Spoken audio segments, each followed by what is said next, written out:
먼저 감사 제목을 나눕니다.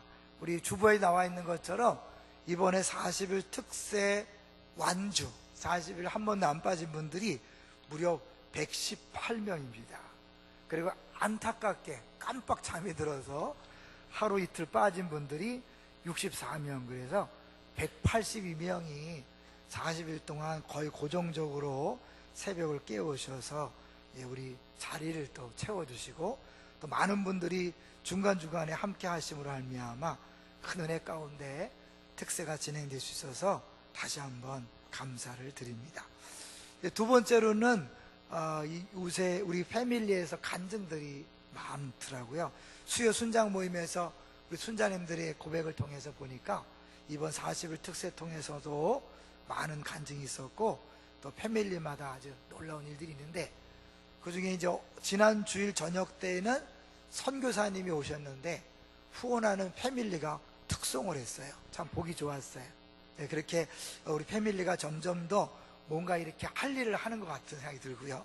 더 놀라운 것은 지난번 특세 중에 당진 동일교회 이수은 목사님 오셨을 때 마침 앰프가 좀 문제를 일으켜서 시끄러워서 이 앰프를 위해서 헌신할 분 없냐 그랬는데, 그때 한 패밀리 식구들이 40일 다 나온 분은 한 명도 없대요. 며칠씩밖에 안 나왔는데 그 내용을 그때 다 들었다는 거예요. 그래서 그 패밀리 식구끼리 우리가 그거를 하겠다, 이 앰프 비용이 얼마나 드는지 잘 몰라서 그렇죠. 엄청나게 드는데 어쨌든 그분들이 자기들이 한번 해보겠다고 패밀리끼리 이야기했다는 거예요. 씨앗으로 심겨졌다면 진다면 얼마나 아름다운 열매가 맺힐까 기대가 되면서 정말 감사했어요. 누가 시키지 않아도 패밀리 안에서 그런 선한 의견들이 나오고 같이 마음을 모은다는 것, 정말 하나님이 일하지 않고는 안 되는 일이잖아요. 하나님께서 지금 우리 패밀리 가운데 놀랍게 일하고 계십니다. 아직 패밀리에 참석하지 않는 분들 빨리 참석하세요. 세 번째로는 저도 개인적으로 이제 한 주 동안 화요일 날에는 제가 한 10년 이상 만나는 모임이 있어요. 목사님들, 이번 큰 습셀 전에 그분들하고 대화를 하면서 제가 만난 이제 복음과 우리 교회에서 이루어진 일들을 쭉 나누면서, 하나님께서 복음을 재발견하게 하신 것이 얼마나 감사한가. 그래서 제가 또 5월 5일 날 사진을 찍으면서 사진을 배우게 된 것이 얼마나 감사한가. 근데 이게 두 가지가 다 큰 습셀에 들어가 있었기 때문에 가능한 일이었거든요. 그래서 큰 습셀에 들어간 것이 감사하고, 그걸 통해 일하시는 주님 앞에 다시 한번 감사를 드렸습니다.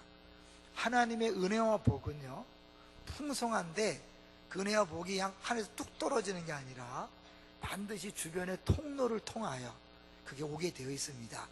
여러분의 주어진 패밀리나 공동체, 그것이 축복의 통로고 은혜의 통로입니다. 꼭 참여하셔서 하나님 예비하신 그 풍성한 것을 누리시기를 바랍니다.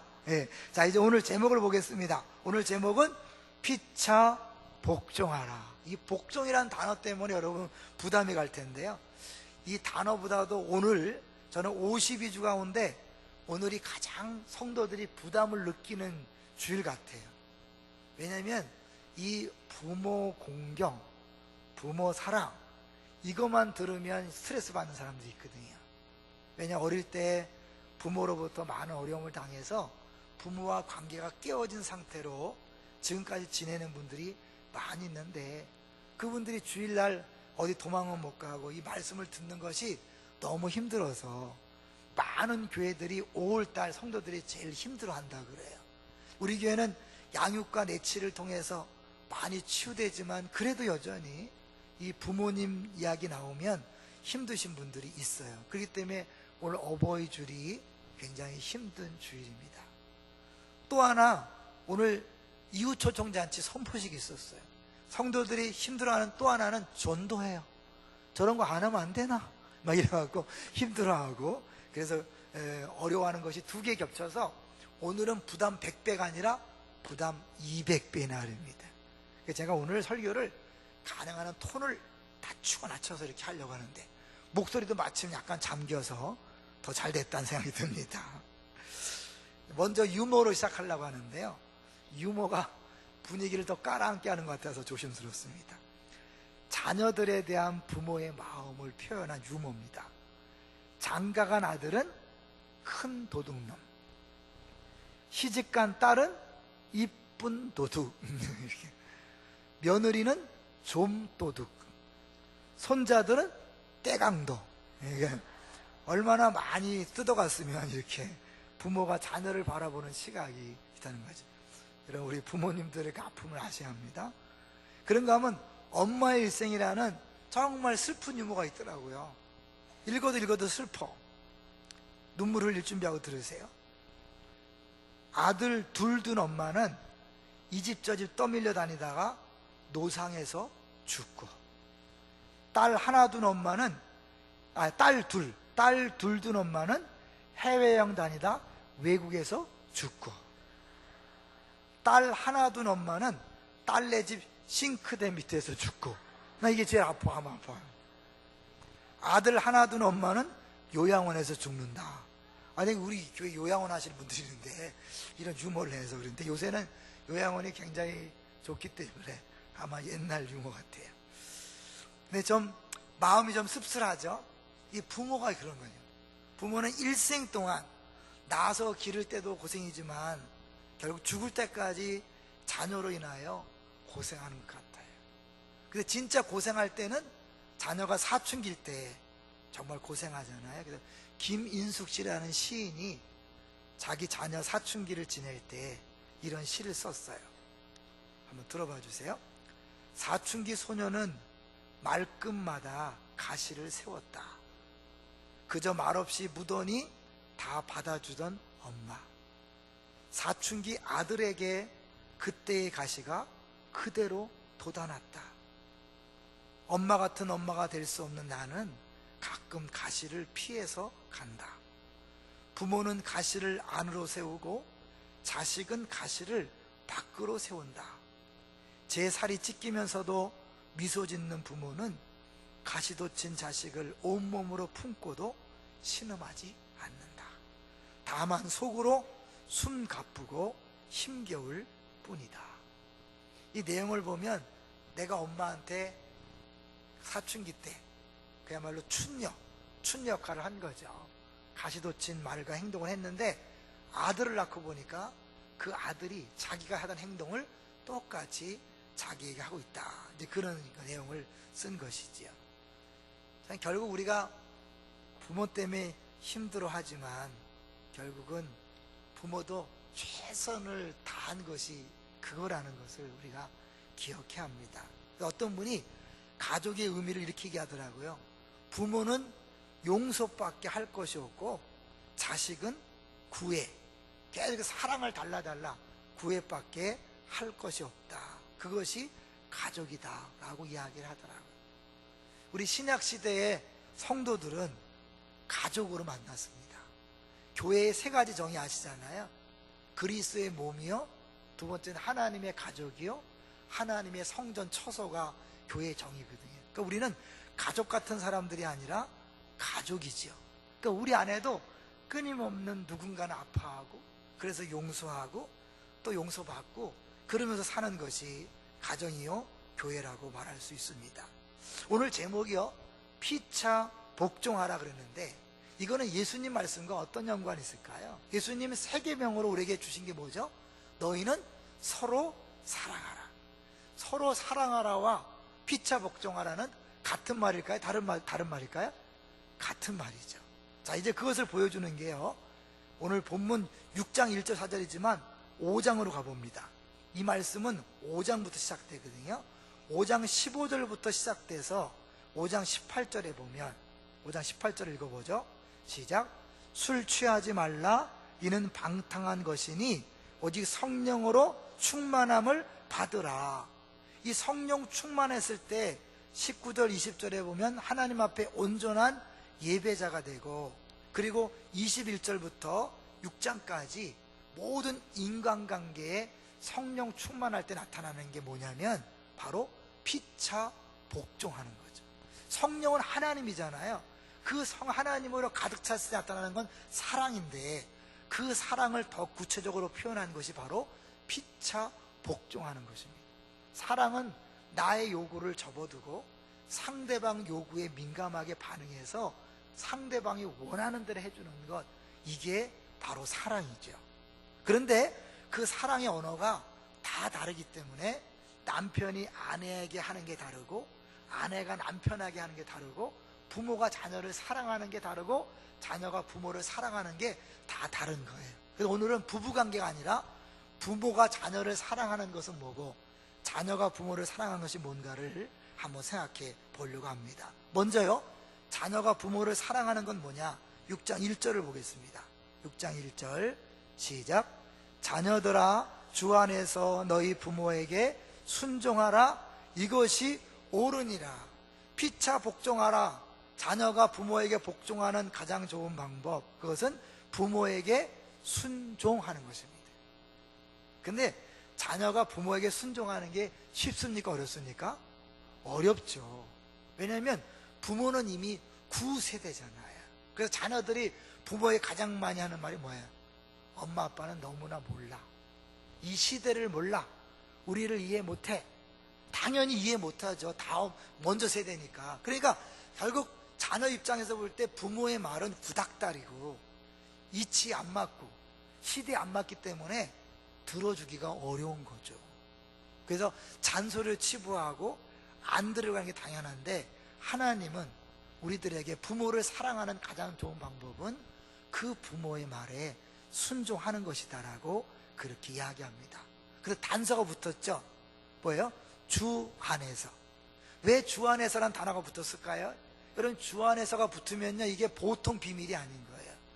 항상 기뻐하라, 쉬지 말고 기도하라, 범사에 감사하라 그랬잖아요. 근데 빌립보서에 보면 주 안에서 항상 기뻐하라. 항상 기뻐하는 거 저절로 되지 않습니다. 주 안에서 주님이 모든 것을 주관하고 주님이 통치하고 주님이 일하고 계신다는 사실을 믿을 때, 믿음으로 반응할 때 기쁨이 있는 거죠. 그게 주 안이에요. 그러니까 부모를 순종하는 것, 우리의 머리로는, 감정적으로는 도저히 할 수 없어요. 그런데 믿음으로 보는 거죠. 이 부모를 세우신 분이 하나님이에요. 하나님께서 부모를 통해 필요해서 나에게 주시는 말이다 라고 믿음으로 받을 때 우리가 순종할 수 있는 겁니다. 그러니까 그 믿음의 문제지 부모와 자녀와의 감정의 문제가 아니에요. 많은 경우에 자녀들이 부모에게 순종하지 못하는 또 다른 이유는 부모가 부모다운 행동을 하지 않은 거죠.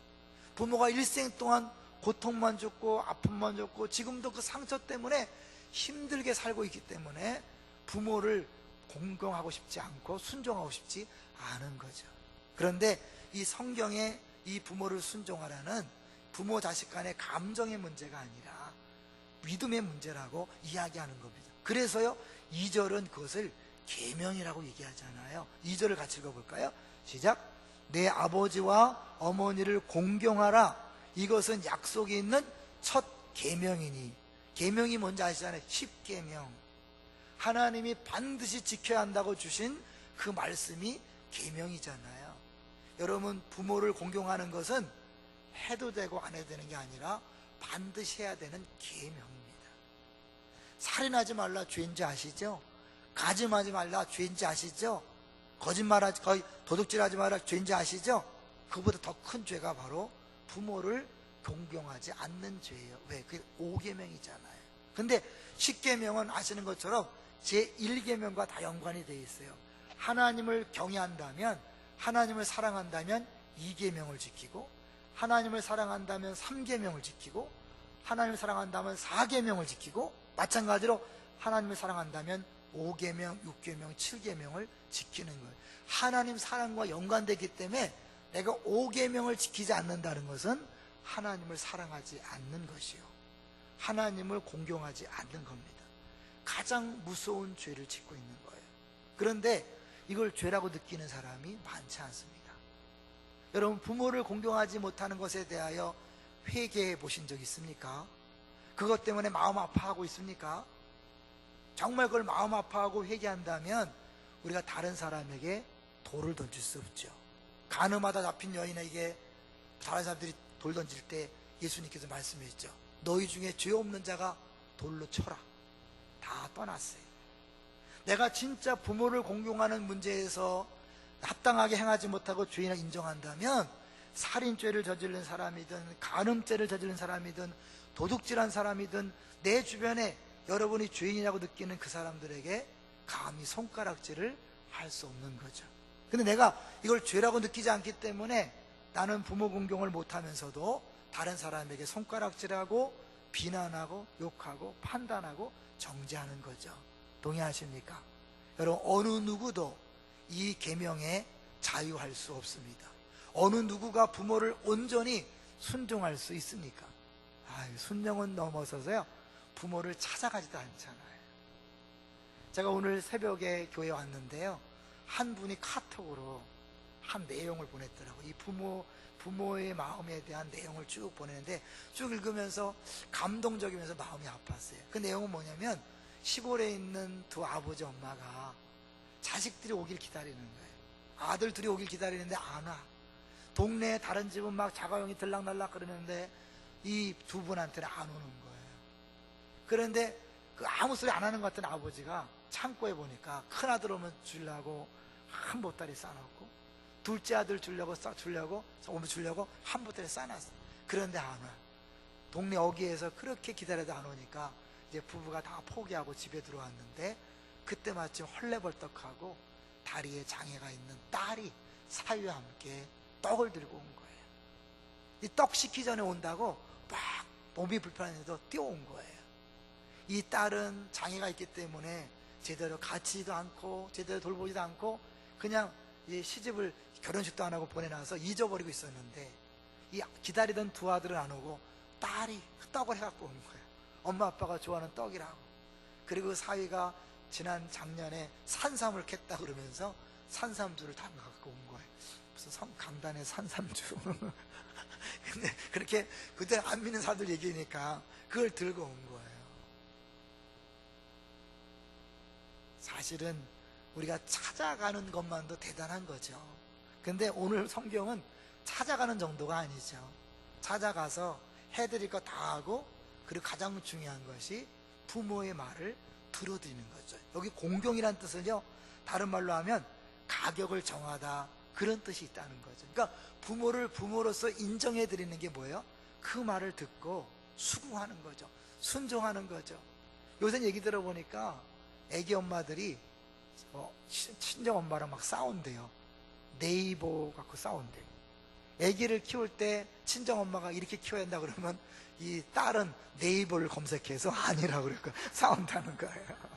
그러니까 네이버 맛도 못한 엄마가 된 거죠. 그러니까 서운한 거죠. 그러니까 이 하여튼 이 젊은 세대, 이 다음 세대에게 이전 세대의 말을 들어드리는 것은 어려운 거예요. 그래서 이것은 믿음이 아니고는 불가능하고 사랑이 아니고는 불가능한 거죠. 여러분, 어렵고 힘들지만 하셔야 합니다. 근데 우리가 할 수 없잖아요. 그럼 할 수 없다면 계명이니까 우리는 심판받아야 되고요, 벌 받아야 되죠. 근데 우리가 이렇게 행복하게 신앙생활 할 수 있는 이유는 한 가지 이유가 있죠. 뭡니까? 완벽하게 이 부모 공경의 그 계명을 100% 완벽하게 지키신 분이 있죠. 누굽니까? 예수 그리스도죠.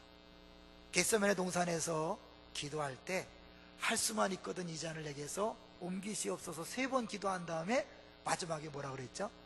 내 뜻대로 마오시고 아버지의 원대로 되기를 원합니다. 아버지, 하나님 아버지의 뜻에 100% 순종했고 복종해서 십자가에 죽으셨잖아요.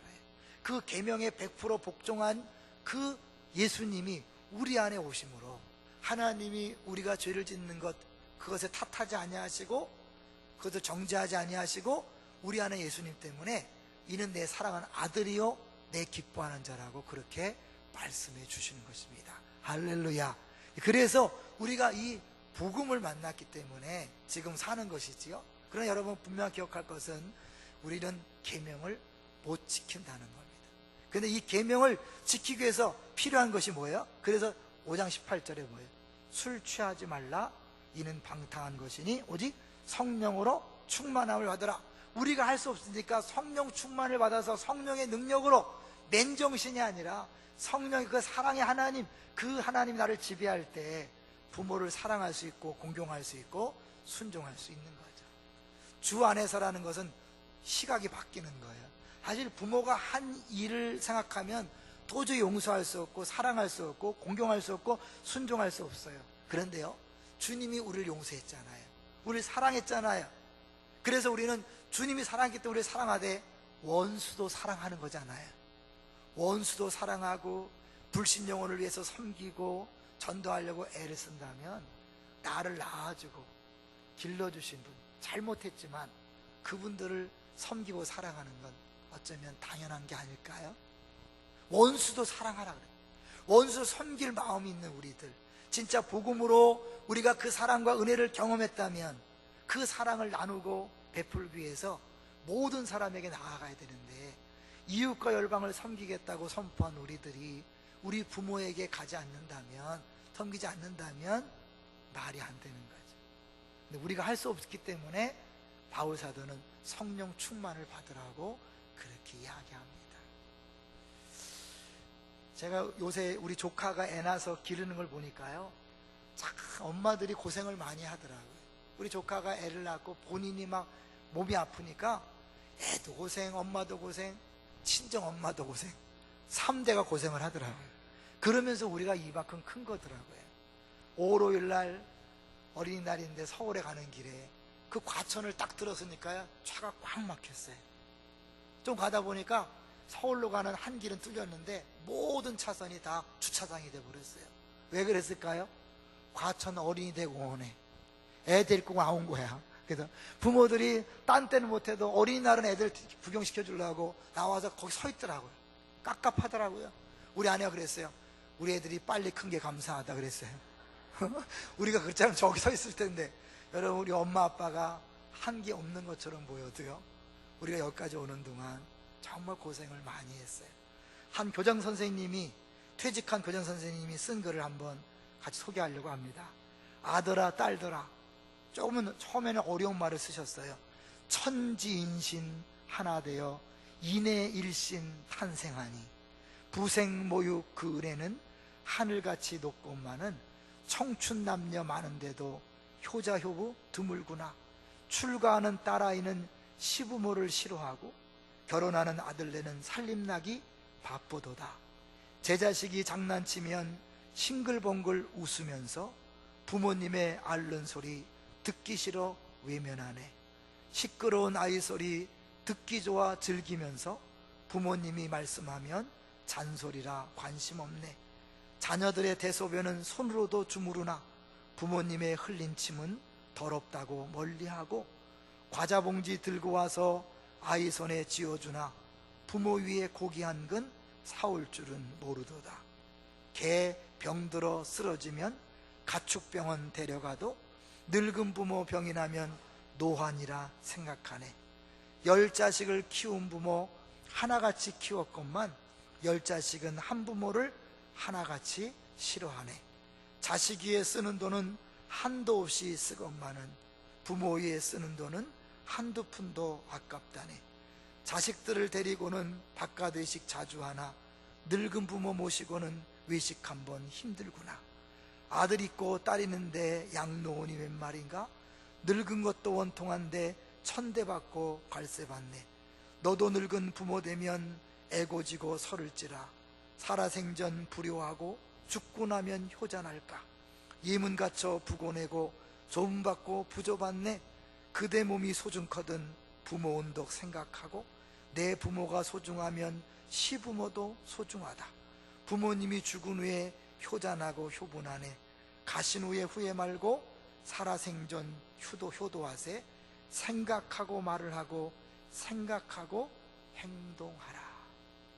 생각하고 말을 하고 생각하고 행동하라. 그냥 무심코 내뱉은 말에 이 부모님이 아프신 것을 아마 의미하는 것 같습니다.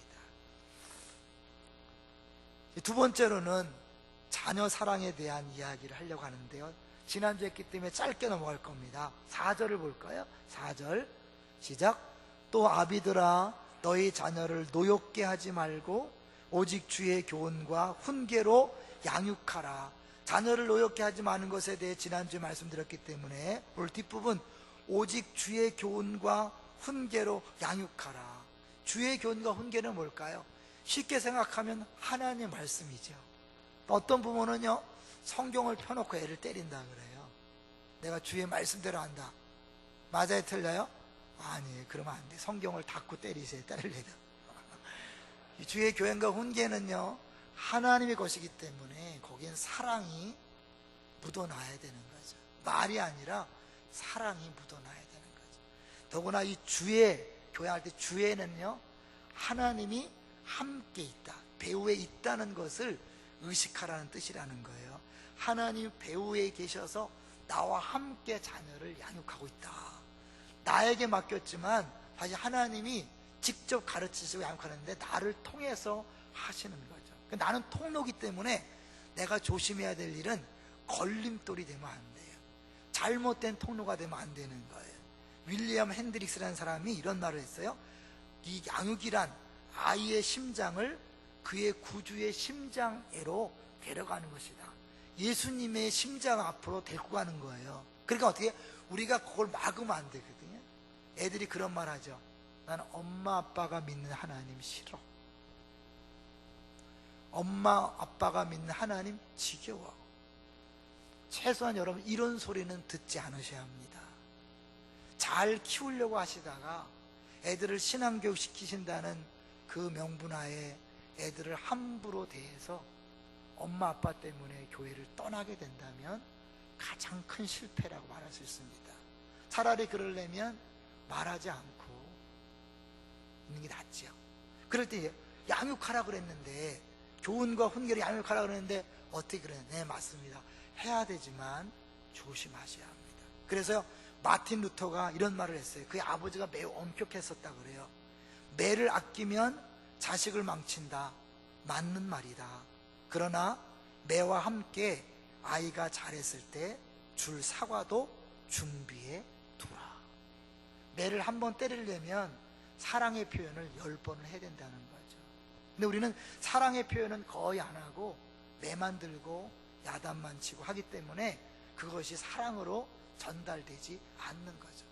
아무리 하나님 말씀을 동원해도 그것이 하나님 말씀이 되지 않는 것입니다. 그래서 자녀들이 노여하는 거죠. 분노하는 거죠. 어릴 때는 꼼짝없이 교회 나오지만 좀 크면 때려치고 나가는 거잖아요. 그런 면에서 우리가요, 조심하셔야 합니다. 사실 이 에베소서의 이 말씀을 할 당시에는요, 자녀나 노예나 여자들에게는 권리가 없었어요. 근데 그들에게 피차 복종하라는 건 말도 안 되는 거예요. 자녀는 부모의 말에 꼼짝 못하는 게 그 당시에서요. 그런데 부모에게 자녀를 피차 복종하라는 말씀과 더불어 주의 교훈과 훈계로 양육하라. 이 주의 교훈은요, 몸으로 보여주는 거고 훈계는 말로 하는 것이래요. 그러니까 우리가 몸으로 말로 주님의 사랑을 전달하고 보여줘야 되는 거죠. 그리고 그러기 위해서 어떻게 해요? 자녀 말을 들어줘야 돼요. 부모가 야단치고 매를 때릴 수 있지만 그 다른 것, 정말 중요한 것 외에는 다 들어주는 복종하는 마음이 있을 때 자녀를 노엽게 하지 않는 거죠. 근데 그 당시에는 이게 말도 안 되는 상황이라 그랬죠. 자녀나 종이나 여자에게는 권리가 없어요. 근데 부부가 서로 피차 복종하라? 말도 안 되는 거예요. 부모 자녀가 피차 복종하라? 말도 안 되는 거예요. 주인과 종이 피차 복종하라? 말도 안 되는 거예요. 예, 이거는 보통 가정 얘기가 아닙니다. 우리 하나님 나라의 얘기입니다. 주 안에서 얘기입니다. 기독교의 이야기입니다. 복음 안에서 이야기입니다. 그러니까 세상 가정처럼 비교하면 안 돼요. 차원이 다른 거예요. 다들도 다 그렇게 하는데 아니에요. 우리 완전히 달라요. 그래서 우리는 사실은 다른 식으로 자녀를 사랑해야 합니다. 영상을 하나 보겠습니다.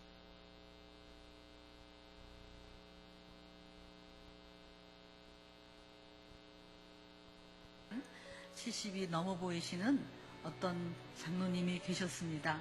장가간 아들한테 전화를 했대요. 아버지 전화 왜 하셨어요? 무슨 일이 있으세요? 아니야, 뭐 무슨 일이 있기는. 근데 왜 전화하셨어요? 아니야, 다른 게 아니고 말이지. 사실은 있잖아. 내가 너를 사랑한다고. 뭐라고요? 아버지 지금 뭐라 그러셨어요? 내가 너를 사랑하는데 말이야. 그랬더니 아들이 아무 대답이 없더래요. 미안하다. 미안한 게 많아. 그러고 끊었대. 3시간 있다가 며느리가 전화가 왔대요. 아버님, 제 남편한테 뭐라고 하셨어요? 뭐라고 했길래 저렇게 방에 들어가서 1시간을 울고 있습니까? 뭐라고 했길래? 여러분, 이제 회복이 필요합니다. 더 늦기 전에 표현해야 됩니다. 오늘부터 시작하십시오. 고마워.